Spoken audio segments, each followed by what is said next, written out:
let's do the George Kittle discussion. I thought this was going to be fun.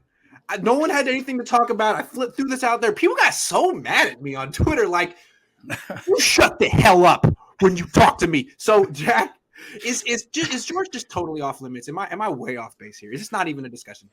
I think he's off limits for right now. I don't think you want to move off of him this season with Trey Lance going into his first year as a starter. So I would say that a compelling argument I've heard. That is true. That's a good argument. I think he's off limits for this year. Is he off limits for 2023 and beyond? No, I don't necessarily think that. Too. That's what Dish said. Can I just express my concern real quick and then you can go? I'm afraid that if he gets hurt again this year, and I think that's a fair concern, that his trade value will be significantly lower next year. Yeah, I don't know what you would really expect to get for Kittle. If you're getting a first, it's probably from a team at the end of the first. Otherwise, it's probably even a second, right? I agree. Yes. And I don't think Niner fans want to hear that, but that's the truth. That's where Kittle's value is at right now. Yeah, I mean, if DeForest Buckner only gets you a 13, then Kittle doesn't get you anything better than that. It's a little bit further down the road, I think. He's older. He was a 5th round pick. Yes, injuries. Yeah. I mean, I saw what you put, and I disagree in that I disagree that it's something they should do now. I do understand where you're coming from though, because it does make sense to get a guy like Xavier Howard or something like that. So you can argue with trading Kittle, but if you listen to the whole thing, it's not completely crazy. Like people are saying, right? I mean, I put out a tweet. I know people like Kittle a lot, but I also think Xavier Howard's a good player. They're both impact players. It's just, do you want to move one to the secondary? I've always been big on the secondary. A lot of Niner fans feel like it's totally irrelevant, but I think they're Parag Maraf bots. Marate. It's Marate. I'm so sorry, Parag. Yeah, no, I mean, I would rather have Kittle and I don't know, somebody like Gilmore. Right, I'd rather go that route than give up one of your best playmakers on offense. Because I understand that Deebo Samuel is your number one playmaker, but Kittle is right there when it comes to the passing game. He's in your top 3. I guess the only way I end up winning this argument, and it doesn't make me happy, and I'm not trying to win this argument, is if Kittle gets hurt again. And I'm not rooting for Kittle to get hurt again. You don't wish that on any athlete, but at the same time, you got to be realistic, and I'm not a fan of the 49ers, and I look at him the way I would look at a player on the Rams or the Seahawks, and I'm just not betting on him to turn it around. Although he could. He certainly could, and if he does, I'm going to look really, really stupid for doing this for a week. Really stupid. So I'm putting myself out there. But at the same time, I feel very confident in a kind of a morbid way. Like, prove me wrong, George. Please. No, I think the other part too is if you look at, I keep seeing people talking about the you can't move Kittle because of his salary cap. Well, I disagree with moving Kittle.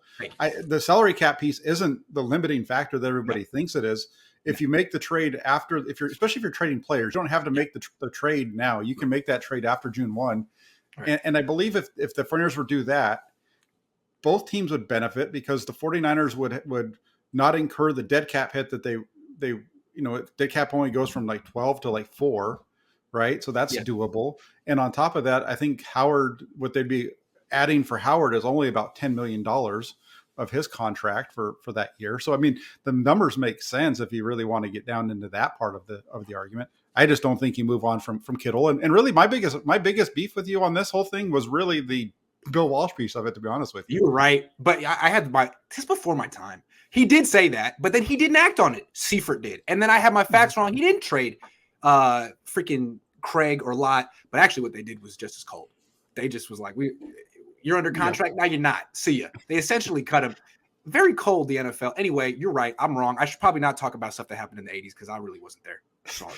Well, and it's funny because I think that's something that Randy Cross might have even been the one that mentioned that whole thing and kind of started that whole thing. To be honest with you, I don't remember if Walsh really even said that or not. But I'll have to ask my dad if Walsh ever said it to him directly. I don't know. Yeah, it's just a legend. It's a legend at this point. Be honest with you, that was my biggest beef with you was that piece. Because you lived through it and I didn't, so that's fair. You can fact check me on stuff I didn't experience. That's fair. And then as far as I just feel like you need to keep Kittle because I think Kittle's valuable, and I know that Deebo Samuel is the better player, but Samuel's only played one game more than Kittle in the last 2 years. That's true. I mean, the thing with Kittle, again, I'm afraid of perception. It's been 2 years in a row with Kittle, and he's almost 29. If it's 3 years in a row, I think that's you get a label at that point. Injury prone, downside of your career, approaching 30, not worth the contract. All of a sudden, it's like, can we trade that contract? Do we have to pick up part of it? The whole Jimmy Garoppolo thing. And I think Niner fans don't even want to go there mentally. It's not going to happen. Kittle's great. Even when he's hurt, he's out there. He's good. Yes, but eventually it's all going to fall apart. That's just how it goes with athletes. And I'm wondering if he's approaching that time a little sooner than we expected. That's my only thing. They need to get somebody in, another tight end in here though that could replace him, because they don't have that on their roster at all right now. I mean, if you could, if we really want to go down this route, you can replace George Kittle in the passing game with the 49ers. It's a matter of, the running game. I think they might take a little bit of a step back, but in the passing game, you can do it with Juwan Jennings or. Who are they? And the next tight end that you sign. I mean, you wouldn't just start Ross Dwelly as much as he's the greatest tight end of all time. You would sign someone for half the price of Jimmy Kittle. Or you're using Kyle Juszczyk more, which you should have been doing anyway, because he's one of your best receivers, and he can kind of play that tight end. He can run all those routes out of the tight end role. Also, I want a couple more points here. Yes, the run game could take a hit, but it was 16th in yards per carry, and maybe going to 11-on-11 football could offset that a little bit. Then the other thing is, we don't know how Trey Lance is going to distribute who he's going to target. He started 2 games. One was with Kittle. In that one game, Kittle got 2 targets. Ayuk and Debo each got 6. So I don't know what Kittle's role is going to be with Trey. And the last thing, and this is something we don't know, can't really speak to, but it seems like there's a little bit of a purge on this team right now. If you're not 100% in with Trey Lance, we don't want you. Well, I don't know that, but I'm starting to get that vibe. And Kittle has been almost like the leader of the pack.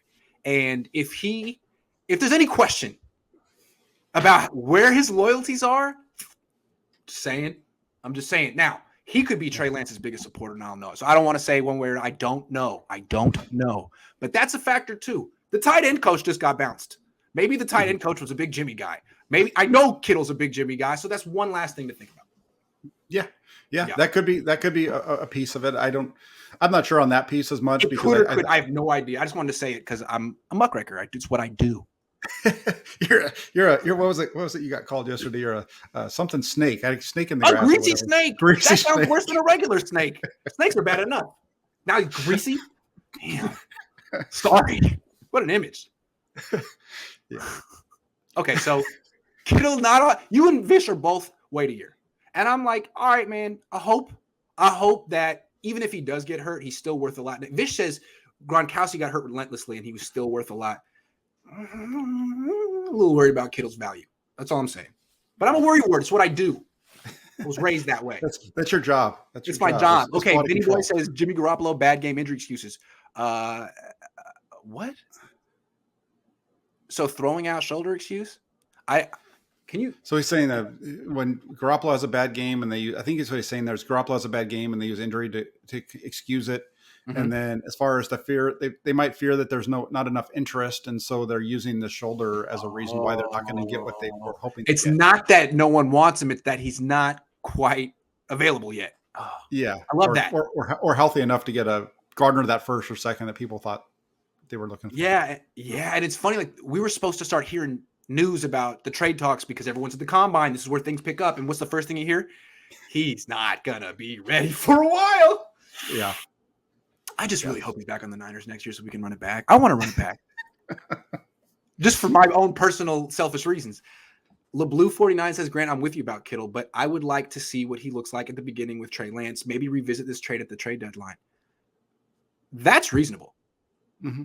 That's reasonable. Yeah. I mean, you could take it all the way up to the 11th hour here. That's perfect. The only thing is Kittle got hurt week 1 last year. Week 1. That's the one that gets me so much. It's like, what happened, George? I don't know, but it feels like someone's stabbing me in the calf. Well, that's great. That's wonderful. And it felt that way the whole year, huh? Yeah, okay. I mean, he gutted it out. Tough guy, but damn. How do you prevent that? Yeah. What's he supposed to do? Not my problem. Ryan says fans are attached to Kittle because he represents the culture of the Niners. True. Watching your tight end pancake guys on runs while laughing gets people. That is true. It's true. Yeah, yeah. Plus he has the whole WWE kind of like, raw persona as well. I think he was kind of the face of the team there for a little bit before Debo took over. I mean, it was never Jimmy. It was Kittle for a while. Now Yeah, it's he was. yeah. Yeah, I mean, the 49ers kind of tried to push Jimmy as the face, but it was more of Kittle, and now it's Debo. Yeah. DRB says we're glossing over the risk of a team trading a quarterback having throwing shoulder surgery. Luck retired after his. Cam Newton never looked the same. That is true. I think we all assume that it's not that serious because he played through it. But frankly, what the hell do we know about the dude's throwing shoulder? I guess maybe people are going to have to wait and see a little bit. I don't know. Yeah, they could be. It could be. Maybe they'll be like, we'll trade for him, but we want to see him in the preseason. And the Niners will have to do the whole training camp thing and the quarterback competition. I hope. Please keep Jimmy, please. Is there so much to ask? I think they need him. I don't think Trey's ready. From a content standpoint, it couldn't get any better. Couldn't get any better.